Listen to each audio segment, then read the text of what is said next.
नमस्कार, आप देख रहे हैं AMG न्यूज। आपके साथ मैं नीला। शहर और आसपास की खबरों को लेकर हम हाजिर हैं। शुरू करेंगे प्रमुख खबरों से। सोनारी में विगत दिनों हुए गोलीकांड के मुख्य अभियुक्त रविदास आया पुलिस के गिरफ्त में। गैंगवार में चली थी गोली, पुलिस ने ली राहत की सांस।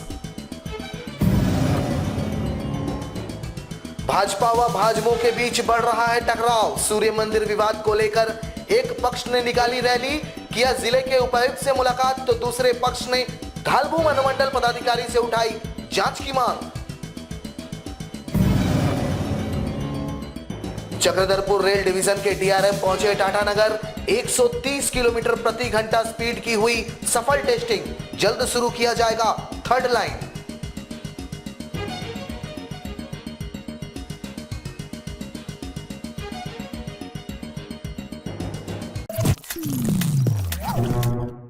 अब खबरें विस्तार से। जमशेदपुर पुलिस ने बीते 26 फरवरी को सोनारी थाना अंतर्गत रोड नंबर 5 में हुए गोली चालन मामले के मुख्य आरोपी रविदास को उसके सहयोगी गौरांगो दास को शनिवार को गिरफ्तार कर न्यायिक हिरासत में भेज दिया। पुलिस ने इनके पास से 7.65 mm का पिस्टल और 2 जिंदा कारतूस बरामद किया है।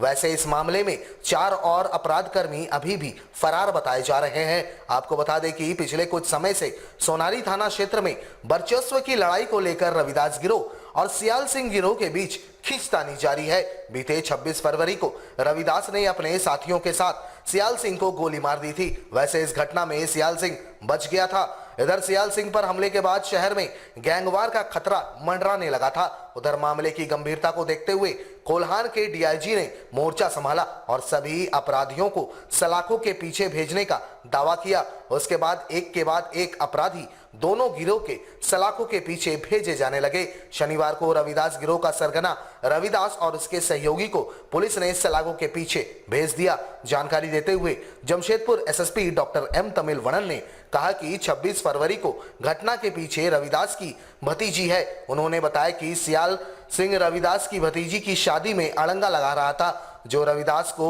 नागवार गुजरा और उसने सियाल सिंह पर जानलेवा हमला कर दिया। पुलिस की गिरफ्त में आए दोनों अपराध कर्मियों के खिलाफ सोनारी थाने में दर्जनों मामले दर्ज हैं। बीती दिनांक 26 फरवरी को सोनारी में फायरिंग का घटना घटित हुई। उसमें करीब 8 लोगों को नामजद FIR बनाया गया था। उसमें मुख्य आरोपी रविदास, जो उन्होंने गोली चलाया सियाल सिंह के ऊपर, उनको हम लोग गिरफ्तार करने में सफल रहे और उनके निशानदेही थे उनके पूछताछ कर उनके द्वारा उस घटना में प्रयोग किए पिस्टल और जिंदा गोली ये सब बरामद हुआ है। और उनसे पूछताछ के क्रम में उन्होंने घटना का कैसे प्लानिंग हुआ, कहाँ प्लानिंग हुआ, कौन इसमें शामिल है और किसका कितना रोल है, ये सब उन्होंने अपने स्वीकारोक्ति बयान में बताया गया है।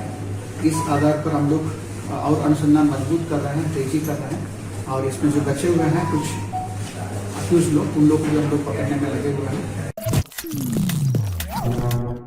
भाजपा और सरयू राय की पार्टी भाजपा के कार्यकर्ताओं के बीच सीधा टकराव हुआ है। ताजा मामला सूर्य मंदिर को लेकर है, जहां शुक्रवार को वर्तमान मंदिर कमेटी के मुख्य गेट को छोड़ सभी गेट में तालाबंदी कर भक्तों और सैलानियों के प्रवेश पर सवाल उठाते हुए जिला प्रशासन से जवाब तलब किया। उधर पुरानी कमेटी यानी पूर्व मुख्यमंत्री रघुवर दास की संरक्षण वाली कमेटी ने इसे नई कमेटी की गुंडागर्दी बताते हुए शनिवार को जिले के उपायुक्त से मुलाकात कर भक्तों के धार्मिक भावना को आहत पहुंचाने वाला कृत्य बताते हुए जान माल की सुरक्षा की गुहार लगाई।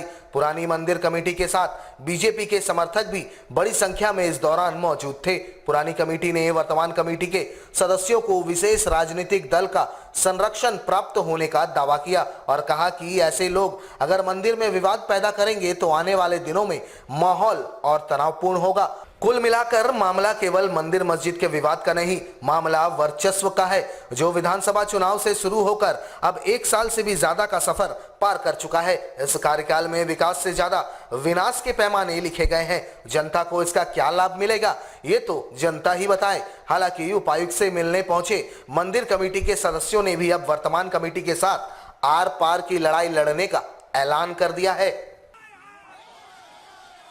सूर्य मंदिर कमेटी DC साहब को ये कंप्लेन करने आई है कि कल 1 बजे दोपहर में कुछ गुंडे तत्व जो यहाँ उसको राजनीतिक संरक्षण प्राप्त है और किसी पार्टी के पदाधिकारी भी वो लोग हैं, उन लोगों के द्वारा हमेशा गुंडागर्दी किया जा रहा है। कल 1 बजे आके उन लोगों ने भक्तों के साथ गाली गलौज किया, मंदिर के स्टाफ के साथ गाली गलौज किया, पुजारियों के साथ गाली गलौज किया और मंदिर को बंद करने, लॉक करने की धमकी उन्होंने दी।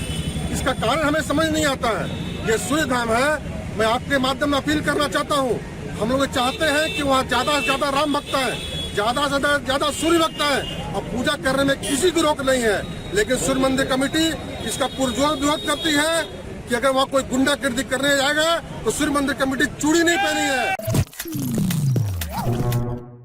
जमशेदपुर का राजनीतिक पारा इन दिनों गर्म है। इधर सरयू राय के खेमे के वर्तमान कमेटी ने फिर से पलटवार करते हुए एसडीओ से 48 घंटे के भीतर सूर्य मंदिर पार्क के संचालन और पैसे वसूली का हिसाब मांगते हुए ऐलान कर दिया है कि अब आर पार की लड़ाई होगी। मतलब सरयू राय खेमा और रघुवर खेमे के बीच आने वाले दिनों में टकराव तय है। सूर्य मंदिर के वर्तमान कमेटी के उपाध्यक्ष और सरयू राय की पार्टी भाजपा के तेज तर्रार नेता संजीव आचार्य ने रघुवर दास पुरानी मंदिर कमेटी के अध्यक्ष संजीव सिंह और भाजपा जमशेदपुर महानगर के अध्यक्ष गुंजन यादव पर जमकर निशाना साधते हुए आर पार की लड़ाई का ऐलान कर दिया है। शनिवार को एसडीओ कार्यालय पहुंचे श्री आचार्य ने मामले में सरयू राय का नाम घसीटे जाने को लेकर खासे नाराज नजर आए। वहीं भाजपा जिला अध्यक्ष को रघुवर दास का तोता और अनुकंपा का जिला अध्यक्ष करार दिया। बहरहाल 48 घंटे की मियाद सोमवार को पूरी होगी। महाशिवरात्रि सर पर है। अब ऐसी संभावना जताई जा रही है कि इस साल महाशिवरात्रि के मौके पर जमशेदपुर पूर्वी की जनता भगवान भोले का पूजा कम शिव तांडव ज्यादा देखेंगे। जब हम लोगों की बैठक समाप्त हो रही थी तब हम लोग जाने लगे तो हम लोगों को बोला गया कि चिल्ड्रन पार्क जो सूर्य मंदिर के पीछे है इसको स्थानांतर कर दिया गया है। 80% पार्क का काम हो चुका। हम लोग जाके मुआयना किए तो तुरंत हमने उन लोग से पूछा कि किसके आदेश में कर रहे हैं, तो उन लोग अनभिज्ञता जगाया। तो बोले कि तथाकथित नेता और अध्यक्ष अपने आपको समझते हैं संजीव सिंह जी कि उनके आदेश पे किया जा रहा है। हम लोगों ने जेनेसी के स्पेशल अफसर को फ़ोन किए, उन्होंने बताया कि इसकी जानकारी हमको नहीं है। मैंने डीसी साहब को तुरंत फ़ोन किया तो डीसी साहब ने भी कहा कि मेरा तबीयत ठीक नहीं है, मैं 5 मिनट में कॉल बैक करके जानकारी लेके बताता हूँ। फिर डीसी साहब ने हमको कॉल बैक नहीं किया। हम लोगों ने इसका विरोध किया। विरोध करने के बाद लोकल थाना में हमने लिख के दिया है। कोविड जैसे महामारी में एक तो पार्क, इतना बड़ा पार्क को आप किसके आदेश से शिफ्ट कर रहे हैं, इसकी पैसा कहाँ से आ रहा है, इसके पीछे रणनीति और षड्यंत्र किनका है। दूसरा है कि सारा पूरे झारखंड में पार्क बंद है और आप बोर्ड लगाकर बाकायदा 1 तारीख से 5 रुपया शुल्क लेकर पार्क को खोल दिए गए हैं। इसका जिला प्रशासन के आंख के नीचे इसकी गंभीरता मामला है, इसका जांच किया जाए। ये सब चीज़ जान रहे हैं। पूरे 25 वर्षों से सार्वजनिक पार्क को इन लोग पैसा कमाने का व्यवसाय का अड्डा बना लिया है। रघुवर दास जी है और इन लोग चुनाव हार गए हैं, रस्सी जल गया, इन लोग का ऐंठन बरकरार है। अभी भी चाहते हैं कि दादागिरी दबंगई से आम पब्लिक और जनता को दबाया जाए। चक्रधरपुर रेल डिवीजन के डीआरएम ने 3rd लाइन का निरीक्षण किया। वैसे 130 किलोमीटर प्रति घंटे के स्पीड में 3rd लाइन से ट्रेन गुजरेगी। उधर डीआरएम ने जांच के उपरांत पाया कि अब गाड़ियों की रफ्तार 130 होगी, यानी 1 घंटे में 130 किलोमीटर सफर तय करेगी। उधर चक्रधरपुर से टाटानगर रेलवे स्टेशन, टाटानगर से झारसुगुड़ा और खड़गपुर तक 3rd लाइन का निर्माण कार्य किया गया है। लगभग 600 किलोमीटर लाइन का निर्माण अब अंतिम चरण पर है। वहीं डीआरएम ने कहा कि छोटी मोटी कमियां हैं उसे अविलंब दूर कर लिया जाएगा और अब गाड़ियों की रफ्तार 130 किलोमीटर प्रति घंटा होगी। देखिए, ये CRS सेंक्शन टाटानगर से झारसुगुड़ा करीब 265 किलोमीटर एक डायरेक्शन में है। दोनों दिशाओं में मिला के ये 530 किलोमीटर के आसपास है। ये सेंक्शन आ चुका है। अभी हम लोग कुछ मेंटेनेंस कर्वेचर वगैरह में और अच्छा करने के लिए उसमें सुपर रेगुलेशन बढ़ाने का काम कर रहे हैं। तो मैंने अभी ये निर्णय लिया है कि मैं जहाँ भी जाऊँगा 130 km पे जाऊँगा, जिससे 130-140 km पे चलने से हमें अपनी राइडिंग क्वालिटी पता चलता है। उसमें रिकॉर्डिंग भी होती है इलेक्ट्रॉनिक तरीके से। और अभी मैंने 3 तारीख को चक्रधरपुर से लेके झारसुगुड़ा और दोनों दिशाओं में, और आज मेरा चक्रधरपुर से टाटा दोनों दिशाओं में इंस्पेक्शन हो रहा है। बहुत ही सुखद रिजल्ट है। छोटी मोटी एक आध लोकेशन पे मेंटेनेंस की ज़रूरत है, वो ऑलरेडी सिस्टम कर रहा है। तो ये 130 kbps की ट्रायल हो रही है और ये बेसिकली ट्रायल नहीं है, ये फाइनली रियल ट्रायल है। जमशेदपुर में गर्मी का सितम शुरू है। इधर जंगल झाड़ियों में आग से लाखों का नुकसान भी हो रहा है। वहीं बिष्टुपुर थाना क्षेत्र अंतर्गत जुबली पार्क से सटे कचहरी बाबा मंदिर के बगल के जंगल में शुक्रवार से ही आग लगी है। टाटा स्टील और झारखंड अग्निशमन विभाग के 10 से ज्यादा दमकल कल से ही आग पर काबू पाने में जुटी है, लेकिन आग पर अब तक काबू नहीं पाया गया। आपको बता दें कि जिस जगह पर आग लगी है वहां जमशेदपुर जिला मुख्यालय से लेकर पुलिस मुख्यालय, डीटीओ ऑफिस, अनुमंडल कार्यालय, सूचना एवं जनसंपर्क कार्यालय सहित लगभग सभी सरकारी दफ्तर है। उधर आग इतनी भयावह रूप इख्तियार कर चुकी है कि अगर जल्द ही इस पर काबू नहीं पाया गया तो नुकसान का आकलन करना भी मुश्किल हो जाएगा। फिलहाल आग पर काबू करने के प्रयास में टाटा स्टील और झारखंड अग्निशमन विभाग के द्वारा किया जा रहा है। समाचार लिखे जाने तक संपूर्ण रूप से आग पर काबू नहीं पाया गया था। ये जुबली पार्क का एक हिस्सा है। पुराना कोर्ट के परिसर के बगल में जो कचहरी बुढ़ा बाबा मंदिर है उनका ठीक पीछे में जुबली पार्क का हिस्सा है और इसमें कुछ समय से ही जो है कटा हुआ पेड़ को जो है रखा गया था, जिसको के माध्यम से उस पर भीषण आग लग जाने के वजह से हम लोगों ने जो है सूचना दिए थे। सूचना देने के बाद आज 2 दिन से यहाँ पे दमकल के माध्यम से आग को बुझाने का प्रयास किया जा रहा है, परंतु अभी तक जो है आग धीमी गति से जो है फिर से ना आग। जमशेदपुर शहर में अपने सामाजिक कार्यों के लिए जाने जाने वाली संस्था my country is my family ने एक बार फिर हेल्थ कार्ड के मुद्दे को जोर शोर से उठाया है। इस बार इन्होंने राज्य के मुख्यमंत्री से मुलाकात करते हुए सीधे उन्हीं को मांग पत्र सौंपा और जल्द ही राज्य के नागरिकों के लिए हेल्थ कार्ड बनवाए जाने की मांग रखी। बता दें कि ये मांग इन्होंने इसलिए रखी है ताकि सभी को निःशुल्क चिकित्सा सुविधा मिल सके, जो वर्तमान समय में आयुष्मान योजना पूरा नहीं कर पा रहा है।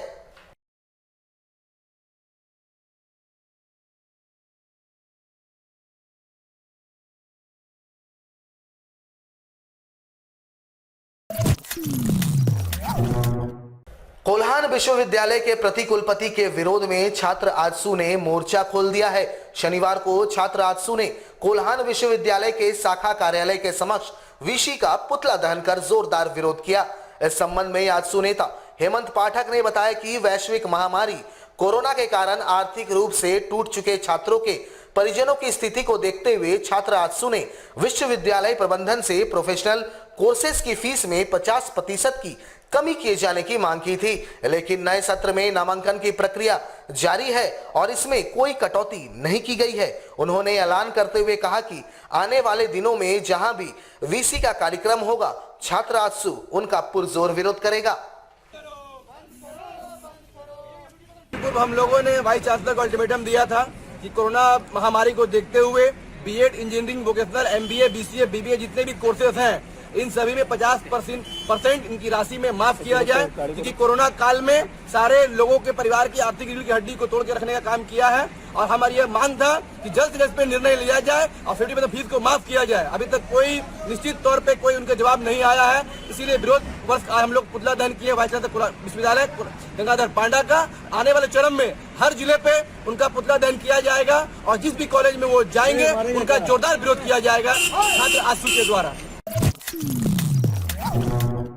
जमशेदपुर के साक्षी में बन रहे the graduate school college for women के मामले को लेकर स्टूडेंट यूनियन ने एक बार फिर से कुलाधिपति यानी महामहिम राज्यपाल के नाम एक मांग पत्र जिले के उपायुक्त को सौंपा। सौंपे गए मांग पत्र के आधार पर छात्राओं ने तय मानदंडों के आधार पर महिला कॉलेज का निर्माण नहीं कराए जाने का आरोप संवेदक पर लगाया। इन्होंने निर्माणाधीन कॉलेज कैंपस परिसर का निरीक्षण कर जांच में संतुष्ट होने के बाद ही उद्घाटन की तिथि निर्धारित करने की मांग की। छात्राओं ने कॉलेज कैंपस के पास अतिरिक्त भूखंड को भी कॉलेज कैंपस में मिलाए जाने की मांग की। इन्होंने आशंका जताई है कि इससे कॉलेज के आसपास खाली जमीन रहने से अड्डेबाजी बढ़ेगी। गौरतलब है कि टाटा स्टील अपने प्लांट का विस्तारीकरण कर रही है। ग्रेजुएट कॉलेज इसकी जद में आ रही थी, जिसके बाद टाटा स्टील द्वारा ग्रेजुएट कॉलेज को स्थानांतरित करते हुए नया कैंपस रविंद्र भवन के समीप निर्माण कराया जा रहा है। वहीं छात्र संगठन पुराने कॉलेज कैंपस के तर्ज पर ही निर्माण कार्य कराए जाने की मांग विश्वविद्यालय और टाटा स्टील प्रबंधन से कर रहे हैं। ग्रेजुएट कॉलेज जो है उसके निर्माण कार्य को रोकने के लिए हम लोगों ने पहले ही इसकी मांग की थी, लेकिन हमारी बात को नज़रअंदाज करके अभी भी वहाँ पर कार्य प्रारंभ है। हम लोगों ने वहाँ पर सुसंगठित होकर के निरीक्षण की मांग की थी, जिसे लापरवाही से नज़रअंदाज कर दिया गया है। हम चाहते थे कि विश्वविद्यालय, कोल्हान और छात्राएं सभी मिलकर यहाँ का निरीक्षण करें, क्योंकि यहाँ पर छात्राओं को पढ़ना है। अगर कॉलेज उनकी सुविधा के हिसाब से नहीं बनाया जाएगा तो क्या ही फायदा है ऐसे कॉलेज का।